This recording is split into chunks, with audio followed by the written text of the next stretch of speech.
তো সূত্র বলছে যে মুক্তিযোদ্ধার সংজ্ঞা বদলাচ্ছে সরকার। প্রস্তাবিত নতুন সংজ্ঞা অনুযায়ী মুক্তিযুদ্ধে সরাসরি অংশগ্রহণকারীরাই বীর মুক্তিযোদ্ধা থাকবেন। বাকিরা যারা ডাক্তার ছিল, আইনজীবী ছিল কিংবা সাংবাদিক এরকম যারা ছিল তাদেরকে আহ, যুদ্ধ সহায়ক হিসেবে এই সরকার সম্বোধন করতে চায় বলে সূত্র বলছেন। তো আমরা কি দেখছি না যে আমাদের যারা রাজাকারের সংজ্ঞা কিন্তু এখনো ওইরকম ভাবে সংজ্ঞায়িত হচ্ছে না? তো কারো কারো ধারণা যে এই সরকার নীরবভাবে তাদেরকে একটা স্পেস দিতে যাচ্ছে, এ ব্যাপারে আপনার মতামত মানে কি? কাদেরকে স্পেস মানে যারা রাজাকারদের কি কোনো স্পেস এই সরকার দিতে যাচ্ছে কিনা, আপনার কাছে কি না? মনে দেখুন, হয়? আমরা যদি ফিরে যাই 72-তে, এভাবে আমরা ভাবেন। জি, প্রথমত, যারা সরাসরি যুদ্ধক্ষেত্রে লড়তে গিয়েছে মুক্তিযোদ্ধা হিসেবে এবং সরকার যেটা করতে চায়, এটার উদ্দেশ্য তো আমাদের জানা দরকার। সেই সময় যারা বাংলাদেশে ছিল সকলেই মুক্তিযোদ্ধা, প্রথম জেনারেলি ধরে নেন।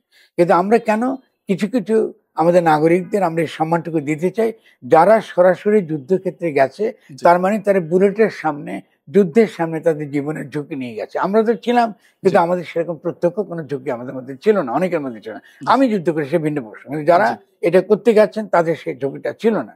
ফলে পরবর্তীকালে যেটা হয়েছে, যে আওয়ামী লীগ তো বিভিন্ন লোককে, যারা মুক্তিযুদ্ধে ছিল না, যাদের হয়তো অনেকের জন্ম নাকি হয় নাই, জি, এরাও মুক্তিযুদ্ধের তালিকার মধ্যে ঢুকে গেছে।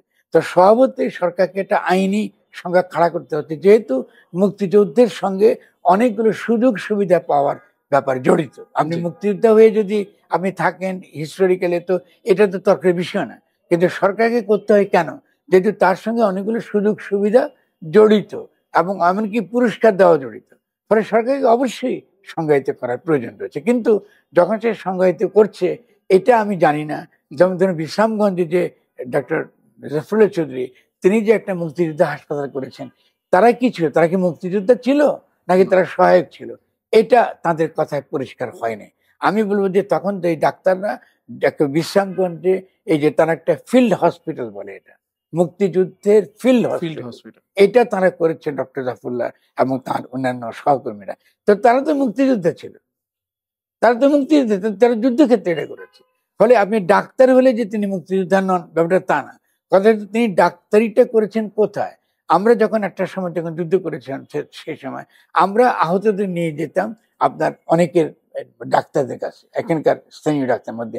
এমনকি যেমন ডক্টর মর্তুজা ছিলেন, জি, তিনি পরবর্তীকালে শহীদ হয়েছেন, জি, আরো অনেক ডাক্তার কাছে। তো তারা তো মুক্তিযোদ্ধা ছিলেন, তারা তো রিয়েলি ভেতরে যে যুদ্ধক্ষেত্রে গোপনে চিকিৎসা দিয়েছেন অনেক জি, আমাদের সৈনিকদের, জি, মুক্তিযোদ্ধাদের। ফলে আপনাকে একটা লিগালি সরকার এটা মুক্তিযোদ্ধা নির্ণয় করার অধিকার সরকার রয়েছে। জি, এটা কি প্রসেসে তারা করছেন, এটা পুরোটা আমার জানা নেই, কিন্তু জি, এডুকেটিভ সরকার অবশ্যই রয়েছে জি, এবং করা দরকার বলে মনে করি। আওয়ামী লীগের আমলে যে একটা বিতিকিচ্ছির অবস্থা মুক্তিযোদ্ধা নিয়ে, জি। এটাকে অবশ্যই তার একটা অবসান হওয়া দরকার।